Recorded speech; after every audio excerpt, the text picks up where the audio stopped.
আকাশবাণী কলকাতা, জেলার চিঠি। হাওড়া থেকে লিখেছেন আমাদের সংবাদদাতা সর্বাণী শর্মা।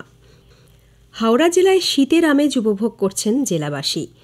সামনেই আসছে ইংরেজি নববর্ষ, তারই প্রস্তুতি চলেছে জেলার বিভিন্ন প্রান্তে। শীতে পিকনিক করতে বেরিয়ে পড়ছেন অনেকেই। মেলার আয়োজনও হচ্ছে কোথাও কোথাও।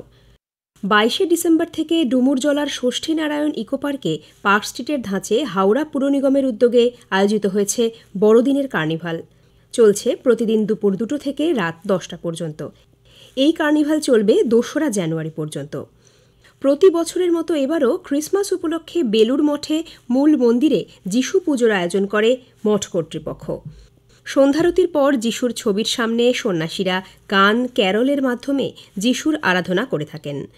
এরপর life and teachings of Jesus Christ পাঠ করা হয়। প্রতিবারের মতো যিশুর ছবি মোমবাতি ফুল দিয়ে সাজানো হয়েছিল। ছবির সামনে দেওয়া হয় কেক, লজেন্স, ফল, পেস্ট্রি ও মিষ্টি। এ উপলক্ষে ভক্ত সমাগম ছিল চোখে পড়ার মতো। গত 9ই December national legal services authority ইন্ডিয়ার গাইডলাইন্স অনুযায়ী দেশজুড়ে জাতীয় লোক আদালত হয়েছে। তারই অঙ্গ হিসেবে হাওড়া ডিস্ট্রিক্ট লিগাল সার্ভিস অথরিটির অধীনে জেলা সদরে ও সাব ডিভিশনাল লিগাল সার্ভিসেস কমিটির তত্ত্বাবধানে উলুবেড়িয়ায় জাতীয় লোক আদালতের বেঞ্চ বসে। এদিন জেলায় মোট 21টি লোক আদালতে হয় নানা শুনানি। লোক আদালতে এদিন প্রায় 3,91,68,652 টাকার মামলার নিষ্পত্তি করা সম্ভব হয়েছে বলে জানানো হয়। আগত বিচার প্রার্থীরাও সরাসরি তাঁদের কথা বিচারকদের সামনে রাখেন। পথ দুর্ঘটনা, বিদ্যুৎ, ব্যাংক, বিএসএনএল, ট্রাফিক, আর্থিক প্রতিষ্ঠানের ঋণ সংক্রান্ত বিষয় ইত্যাদি কোর্টে তোলা হয়। লিলুয়া বইমেলার উদ্বোধন হল গত 16ই ডিসেম্বর। মিরপাড়া পার্ক ময়দানে আয়োজিত এই বইমেলার এবছর 6ষ্ঠ বর্ষ। 24শে ডিসেম্বর পর্যন্ত প্রতিদিন দুপুর 2টো থেকে রাত 9টা পর্যন্ত চলে বইমেলা। বিভিন্ন প্রকাশনা সংস্থা এতে অংশ নিয়েছে। বইমেলায় ছিল প্রবেশ অবাধ। কলকাতা ট্রামের 150 বছর, কাজী নজরুল ইসলামের 125 বছর, জীবনানন্দ দাশের 125, আবোল তাবোলের 100 বছর এই বিষয়গুলির ওপর আয়োজিত হয় বিশেষ আলোচনা সভা। আলোচনা সভায় অংশ নেন বিশিষ্ট ব্যক্তিবর্গ। পাশাপাশি ছিল প্রতিদিন নানা সাংস্কৃতিক অনুষ্ঠানের আয়োজন। গত 22শে ডিসেম্বর আইআইইএসটি শিবপুরের 10ম বার্ষিক সমাবর্তন অনুষ্ঠিত হয়। এই সমাবর্তনে এবছর মোট ডিগ্রি প্রাপকের সংখ্যা 1095।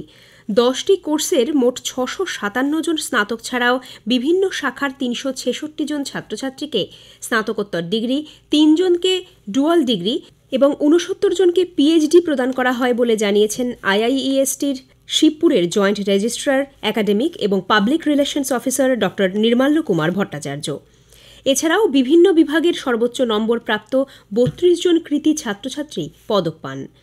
এবছর president of India gold medal প্রদান করা হয়েছে স্নাতক স্তরে 10টি ইঞ্জিনিয়ারিং বিভাগ মিলিয়ে প্রথম স্থানাধিকারী কম্পিউটার সায়েন্স অ্যান্ড টেকনোলজি বিভাগের ছাত্র নিরাভ্র মাকালকে।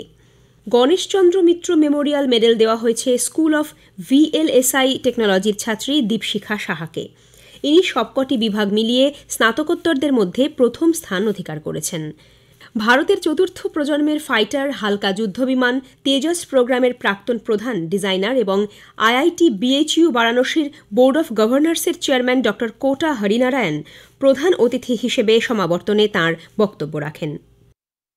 আন্দুলের কথা শরীদ সংস্থার উদ্যোগে 3 দিনের আবৃত্তি উৎসবের আসর বসেছিল হাওড়ার আন্দুল মৌরির মহিয়ারি কুণ্ডু চৌধুরী ইনস্টিটিউশনের প্রাঙ্গণে। 3 দিনব্যাপী এই অনুষ্ঠান 1 বছর অন্তর হয়। এবছর ছিল 14দশ আবৃত্তি উৎসব। উৎসব চলে 22, 23 ও 24শে ডিসেম্বর। বাচিক শিল্পী বিজয়লক্ষ্মী বর্মন উৎসবের সূচনা করেন।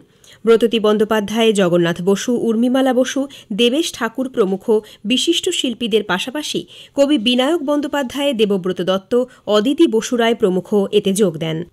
শুধুমাত্র পশ্চিমবঙ্গ নয়, অন্য রাজ্য থেকেও অংশ নেন বিভিন্ন শিল্পীরা। বাংলাদেশ থেকে তামান্না তিথি এবং ফয়জাল আহমেদের মতো বাচিক শিল্পীরাও অনুষ্ঠানে অংশ নেন।